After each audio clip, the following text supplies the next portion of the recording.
For decades, scientific progress has been this incredible story of amazing breakthroughs, right? But it's also been a story of immense friction. The path from a brilliant idea in a lab to a life-saving therapy is often just slow. It's siloed, it's bogged down by bureaucracy, opaque funding, and just endless legal battles. There's friction at every single stage. Friction in securing grants, friction in trying to access data from other institutions, and huge friction in navigating the incredibly complex world of intellectual property. But what if we could redesign the entire engine of innovation? What if we could build a new system from the ground up, one that's transparent, collaborative, and globally accessible? Now, this isn't just a theoretical question. It's the central idea behind a movement called Decentralized Science, or DeSci, and it aims to use blockchain technology to completely reshape how we create and share knowledge. And this core problem? It actually has a name that just captures it perfectly: science friction. And we're not just talking about the occasional setback here. This is a systemic drag on progress. And it affects everyone: researchers, institutions, and ultimately us, the patients. It's the grant proposals that take months, sometimes years, to get approved, with all the decisions made by these small, centralized committees. It's the valuable data that's locked away in institutional silos, totally inaccessible to outside researchers who could use it to make new discoveries. And maybe the biggest piece of the puzzle is the legal minefield of the patent system that can stop brilliant researchers dead in their tracks. So in this explainer, we're going to dissect this friction and explore the radical new paradigm that's designed to completely eliminate it. So here's our game plan for today. First, we're going to diagnose the systemic issues within traditional science, really focusing in on that patent problem. Second, we'll introduce the DeSci paradigm shift as the potential solution.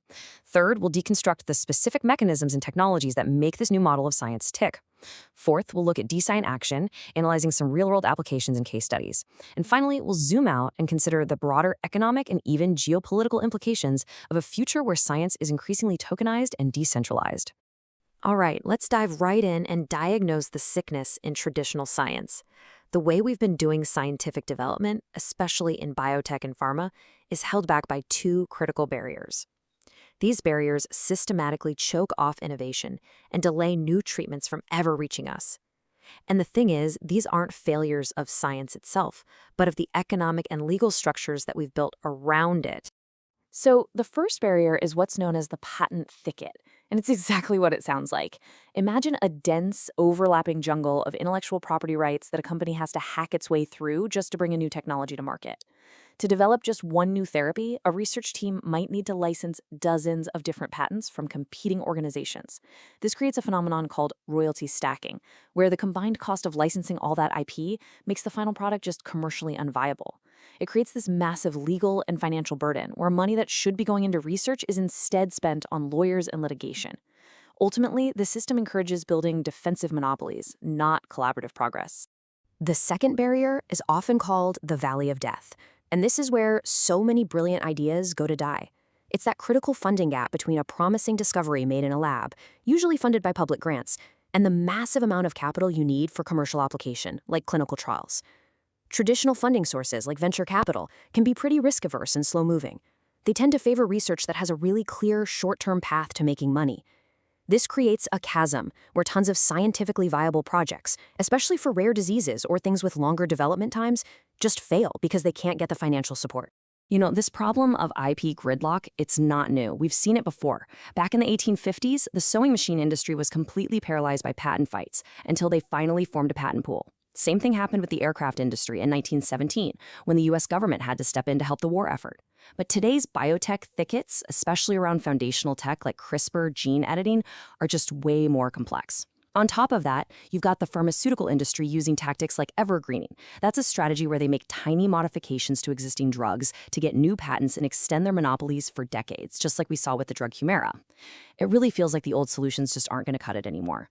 So, to sum it up, the legacy system is just riddled with inefficiencies. It encourages hoarding knowledge in data silos, it maintains these opaque funding systems, and it concentrates power within a tiny group of elite institutions. This systemic science friction is a massive brake on the pace of discovery. Now, if you're finding this breakdown of the issues in traditional science insightful, and if you're interested in emerging digital economies, please take a moment to like this explainer, subscribe to Digi-Gold, and share it with others who are passionate about the future of innovation. Okay, so we've diagnosed the sickness. Now let's talk about the cure. This brings us to our second section, the DeSci paradigm shift. In response to all that friction we just talked about, a new model has emerged: decentralized science, or DeSci. And this represents a fundamental rethinking of how we discover, fund, and share scientific knowledge using a completely new technological toolkit. So what exactly is DeSci? Well, it's a movement to rebuild our entire scientific infrastructure using the core components of Web3. We're talking about public blockchains, smart contracts, and cryptographic tokens. Instead of relying on centralized institutions and middlemen, DeSci uses these tools to create a new ecosystem, one where funding can be crowdsourced from all over the world, data can be shared openly and permanently, and collaboration is directly incentivized through shared ownership. The whole goal is to create a more meritocratic and efficient system for scientific progress. And these are the core principles that form the foundation of the DeSci ecosystem. Decentralized funding, often through token sales, is all about bypassing the bottlenecks of traditional grant committees. Open access and data sharing work to tear down those data silos by creating public, permanent records of research. Token incentivization is designed to reward valuable contributions that go beyond just the final publication, things like data sharing, peer review, and replication studies. Community-driven governance, which is done through decentralized autonomous organizations, or DAOs, puts the decision-making power in the hands of a project's stakeholders. And finally, transparent and verifiable processes on the blockchain make sure every transaction and decision is publicly auditable. Each one of these principles is designed to directly fix a specific weakness of the old model. Okay, so we've got the big ideas down, but how does this actually work? What are the specific tools and technologies that make this new paradigm operational? Let's get into the nitty-gritty, the actual toolkit. The central innovation here revolves around completely reimagining the nature of intellectual property itself. The entire legacy system is built around intellectual property as a defensive weapon, a fortress to be defended with lawyers, creating this zero-sum game. But what if we could flip that model completely on its head? What if IP could become a liquid, tradable, and collaborative asset that actually accelerates innovation instead of blocking it, creating a positive-sum environment for everyone? And this is where it gets really cool. The core mechanism for this transformation, the absolute linchpin of this whole thing, is the IP-NFT, or Intellectual Property Non-Fungible Token. This is a foundational technology for the DeSci model. An IP-NFT is a unique digital asset on a blockchain that is legally and technologically linked to real-world intellectual property. And unlike an NFT of a piece of digital art, an IP-NFT has a legal wrapper, a set of contracts and rights encoded right into its smart contract. It basically functions as a digital certificate of ownership for a scientific discovery, securely recorded on a public ledger that can never be changed. So let's walk through the life cycle of an IP-NFT. Imagine you're a researcher. First, you can create a proof of invention, which gives you a time-stamped, unchangeable record of your idea on the blockchain. Then, your legal IP is minted as an IP-NFT. Now here's the critical step, fractionalization. This is where you take that one big, valuable IP-NFT and divide it into thousands or even millions of fungible IP tokens, or IPTs. These little IPTs can then be distributed to a global community of investors to fund the research. And this funding can be managed automatically by smart contracts, using things like bonding curves, which handle the token's price and supply, providing continuous liquidity and a transparent price for everyone. So let's put them side by side, the old way versus the new way. The contrast with the traditional patent is just stark. A patent is basically an illiquid asset. It's a rock. Selling or licensing it is this long, complicated legal process. It's centrally owned, managed through opaque registries, and it often stifles collaboration. An IP-NFT, on the other hand, can be highly liquid, traded on digital marketplaces 24/7, and enables fractional, community-based ownership. Its entire history is transparently recorded on-chain, and it's designed from the ground up to foster collaboration by aligning everyone's financial incentives. It literally turns potential enemies into co-owners. So who's in charge here? Who's managing all these new assets? That's where BioDAOs come in. A BioDAO is a decentralized autonomous organization that's focused on biotech. You can think of it as a community-owned research translation engine. And that's a really powerful idea. It's basically an internet-native organization, owned and governed by its token-holding members, that uses IP-NFTs and other Web3 tools to find, fund, and manage the entire lifecycle of scientific research. They're specifically designed to bridge that valley of death we talked about earlier. Okay, this all sounds great in theory, right? But is anyone actually doing this? The answer is a big yes. This model is not just theoretical, it's already being implemented. So now we're going to move from theory to practice and see how these mechanisms are being used by real-world organizations to fund and manage some seriously cutting-edge research. A prime example of this model in action is VitaDAO, which is a BioDAO focused on longevity research. You can see from the timeline, after launching in 2021, they moved incredibly fast. But the really big milestone happened in December 2022 when Pfizer Ventures, that's the venture capital arm of Pfizer, actually participated in a funding round. And this is huge. When a giant from traditional pharma starts putting money into a DeSci project, you know something big is shifting. That's mainstream validation right there. And here's a practical example of how it worked, the VitaFast project. In this case, VitaDAO funded research at Newcastle University and then created an IP-NFT for the resulting discovery. This IP-NFT was then fractionalized into VitaFast IP tokens. And here's the cool part. Holders of these tokens get governance rights. That means they can actually vote on the future direction of the research. They can help decide which company to license the IP to, how to design the next phase of experiments, or how to allocate the project's budget. It's a perfect example of how control over a research asset can be decentralized to a whole community of stakeholders. This table really highlights the fundamental shift in governance. Let's talk about power. Who calls the shots? In traditional science, decision-making is top-down. Funding is managed by these slow, centralized grant committees, and peer review is often completely opaque. The DeSci model flips all of that. It's a bottom-up, community-driven approach. Funding can be allocated by DAOs in near real time through on-chain voting.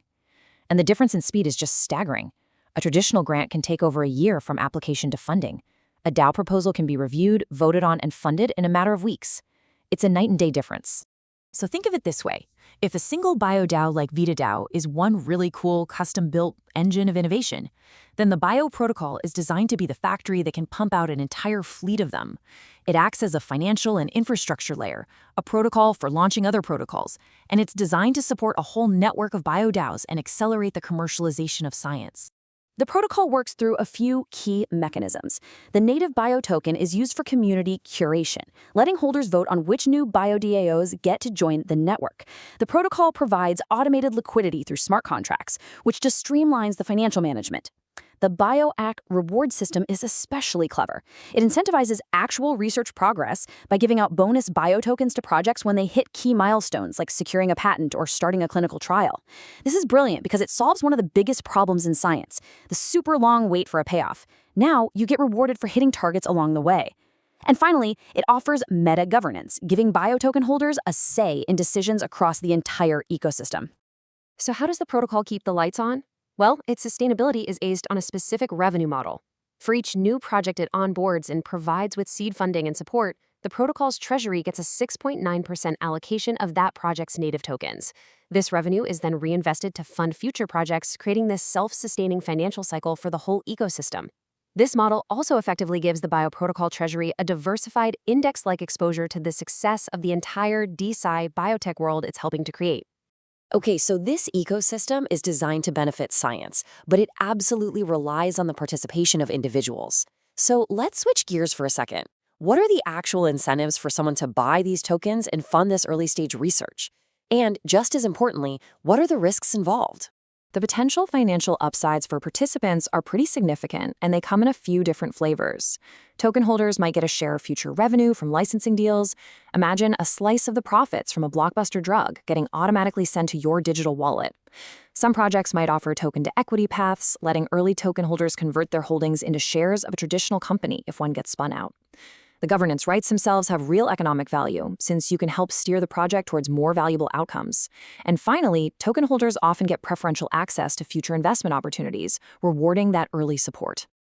But, and this is a big but, you have to go into this with your eyes wide open. These potential rewards come with substantial risks. The broader crypto market is extremely volatile. Scientific research is, by its nature, incredibly high risk. The vast majority of early-stage projects will not result in a commercial product. The regulatory environment is a huge unknown. How these tokens get classified could have major implications. And while the model is designed to provide liquidity, very early or unsuccessful projects might still be high to sell. This is the high-risk, high-reward frontier. All right, for our final section, let's zoom all the way out and analyze the broader implications of this model. What happens when this system really starts to scale? What are the potential long-term economic and geopolitical consequences of migrating the engine of scientific innovation onto a decentralized infrastructure? There's this quote that just perfectly captures the sheer scale of the vision here. The argument is that by making scientific IP liquid, programmable, and globally accessible, we won't just see small improvements in efficiency. Instead, we could witness a Cambrian explosion of new ideas, unlocking a wave of innovation and discovery on a scale we have never seen before. The proposed mechanism for this explosion is what's called the DeSci value flywheel. This is the economic engine at the heart of the entire ecosystem, and it's designed to be a self-reinforcing, sustainable cycle. So, successful research gets commercialized, which generates revenue. That revenue flows directly back to the DAO treasury and the token holders who funded it. This not only rewards them, but it also provides the capital and the incentive to fund the next scientific breakthrough, creating a cycle of accelerating progress. This visualization breaks down that cycle perfectly. It all starts with community funding, which fuels the on-chain R&D. This leads to the creation of intellectual property, which gets minted as an IP-NFT. The DAO then pursues commercialization, which generates revenue.